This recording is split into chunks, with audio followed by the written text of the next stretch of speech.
8 বলছে এক্স রুটের উপরে 3 সমান 1/10 হলে এক্স এর মান বের করতে বলছে। তাহলে এক্স রুটের উপরে 3 সমান 1/10। এখন এইটা যেমন রুট 2 উপরে যদি স্কোয়ার দিয়ে স্কোয়ার আর রুট বাদ যায় তাহলে 2 থাকে, তেমনি 2 রুটের উপরে 3 তার উপরে পাওয়ার যদি দেই 3 তার মানে রুট 3 আর এই পাওয়ারের 3 বাদ যায় তাহলে 2 থাকে। তাহলে রুটের উপরে 3x সমান 1/10। এখন এটার উপরেও যদি কিউব করি এটার উপরেও তাহলে কিউব করতে হয়, তাহলে এই কিউব আর এই রুট কিউব বাদ যায় তাহলে x সমান হয় 1 কে কিউব করলে 1 আর 10 কে কিউব করলে হয় 1000। তাহলে x সমান হয় 1 কে 1000 দিয়ে ভাগ করা মানে 0.201 হয়। তাহলে 0.201 এটা আছে গ। এটা কি? তাহলে গ অ্যান্সার। 9 বলছে x - 1/x সমান 6 হলে x by x square plus 7x - 1 এর মান বের করতে বলছে। তাহলে দেওয়া আছে x - 1/x সমান 6, মানে এটা যদি লসাগু করি হয় x, এই জায়গায় হয় x স্কোয়ার মাইনাস 1 সমান 6, তাহলে হয় x স্কোয়ার মাইনাস 1 সমান x, ডান পাশে গেলে হয় 6x।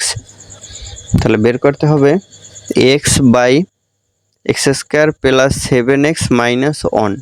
এখন উপরে এক্স স্কোয়ার, এই এক্স স্কোয়ার মাইনাস 1টা যদি পাশাপাশি লেখা যায় তাহলে এটা সমান 6x হয়। তার মানে এই দুইটার পরিবর্তে একটু যদি এক লাইন বেশি করি x square minus 1 plus 7x, এই এক লাইন বেশি করা লাগে। তাহলে x by x square minus 1 এর পরিবর্তে লিখতে পারি 6x প্লাস 7x। তাহলে হয় x by 6x R 7x হয় 13x। তাহলে এই x বাদ যায় থাকে 1/13, এটা হয় অ্যান্সার। তাহলে এটা আছে ঘ নাম্বার। এই জায়গায় এই লাইনটা স্কিপ করাও যেত, যেমন এক্স স্কোয়ার মাইনাস 1 এই সাজাইছি তারপরে 6x লিখছি, এই জায়গায় এক্স স্কোয়ার মাইনাস 1 আছে তাহলে এইটা এক্স স্কোয়ার মাইনাস 1, এই দুইটার পরিবর্তে আমরা সরাসরি 6x লিখতে পারি আর এই জায়গা থেকে 7x। তাহলে এই লাইনটার করা লাগে না।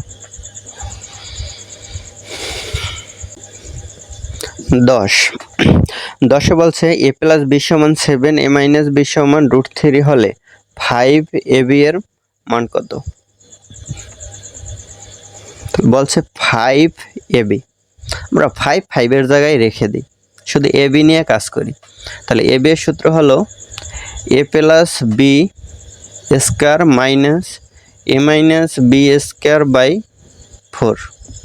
তাহলে 5 ইন্টু a প্লাস b এর মান দেওয়া আছে √7, √7 কে স্কয়ার করলে হয় শুধু 7, মাইনাস a মাইনাস b এর মান √3, তাহলে √3 কে স্কয়ার করলে হয় শুধু 3 বাই 4।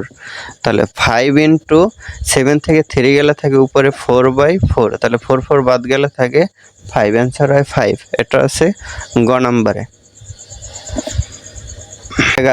11 বলছে √2 বাই √6 প্লাস 2 সমান কত? তাহলে √2 বাই √6 প্লাস 2,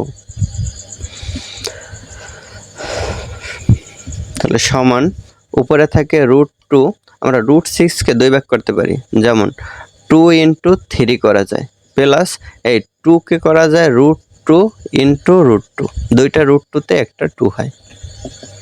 তাহলে উপরে হয় √2 আর নিচে √2 ইন্টু √3 প্লাস √2 ইন্টু √2। তাহলে উপরে থাকে √2 আর নিচে √2 কমন যায়, এটার ভিতরে একটা আছে এটা দুইটা আছে, তাহলে একটা √2 কমন নিলাম, থাকে √3 প্লাস √2। তাহলে এটা বাদ যায়, থাকে তাহলে √2 বাদ গেলে থাকে √3, তাহলে 1/√3 প্লাস √2। তাহলে এটা হয় অ্যান্সার, কিন্তু এটা সরাসরি দেওয়া নাই, তাহলে দেওয়া আছে তাহলে √3 প্লাস √2, তাহলে এই ভগ্নাংশটা যদি উল্টে দিই তাহলে √3 মাইনাস √2 হয়। ভগ্নাংশ যদি এই 3 আর 2 সংখ্যা আছে 3 2 এই দুইটা যদি বিয়োগ করলে 1 হয় তাহলে পুরো ভগ্নাংশটা উল্টে দিলে মাঝখানে মাইনাস দেওয়া যায়। এটা আগেও দেখাইছি, এটা ব্যাখ্যা করে দেখাইছি। তাহলে এটা হয় অ্যান্সার, এটা আছে ঘ নম্বরে।